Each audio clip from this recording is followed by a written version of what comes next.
Wagwan my peoples, and welcome back to the channel. I know last month I missed y'all and I need you to forgive me, but we are back with this month's monthly market report.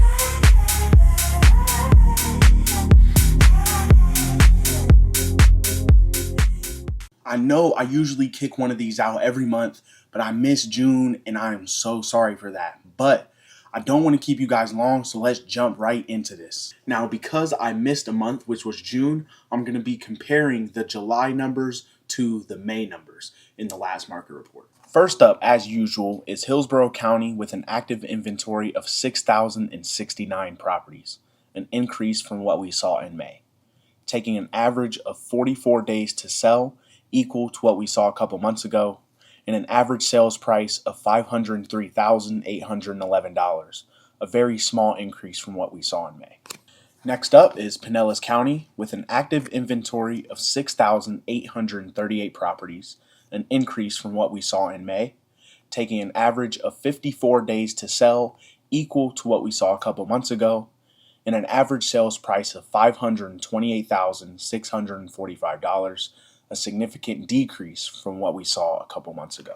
Third is Pasco County with an active inventory of 3,997 properties, an increase from what we saw a couple months ago, taking an average of 48 days to sell, another increase, and an average sales price of $387,438, another increase from Pasco County. Lastly, at number 4, we have Manatee County with an active inventory of 3,949 properties, a decrease from what we saw in May, taking an average of 79 days to sell, an increase from what we saw 2 months ago, and an average sales price of $551,464, another decrease from what we saw in May. Now I'm going to keep this short and sweet. There is more inventory than we have seen in close to 5 years. And because of that, we're seeing the lowest prices we've seen in Tampa Bay in those same 5 years. But I would not count on it staying that way.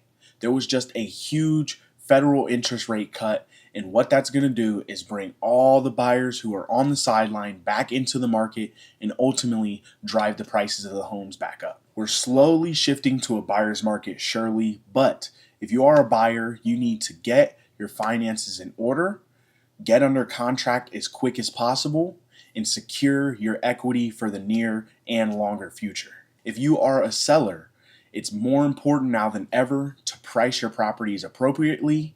Make sure you're taking the necessary steps to get them sold. I'm talking pre-inspection, maybe even a pre-appraisal, or offering some kind of seller credit to the buyer to make the changes they want in the new home. Like I said, I'm going to keep this one short for you guys. I'm sorry I missed June, but I promise that won't happen again. From here on out, you're going to get your monthly market report just as I promised in the beginning of the year. But that's going to be the end of this video. So if you enjoyed, be sure to like, comment, and subscribe, and stay tuned for more. Oh yeah, and one more thing I wanted to tell you is you can follow me on my other social media accounts. I post almost all the same content there that I do on YouTube. It's just short form and sometimes a little more accessible. So be sure to give me a follow on those platforms, and I'll see you guys later. Peace.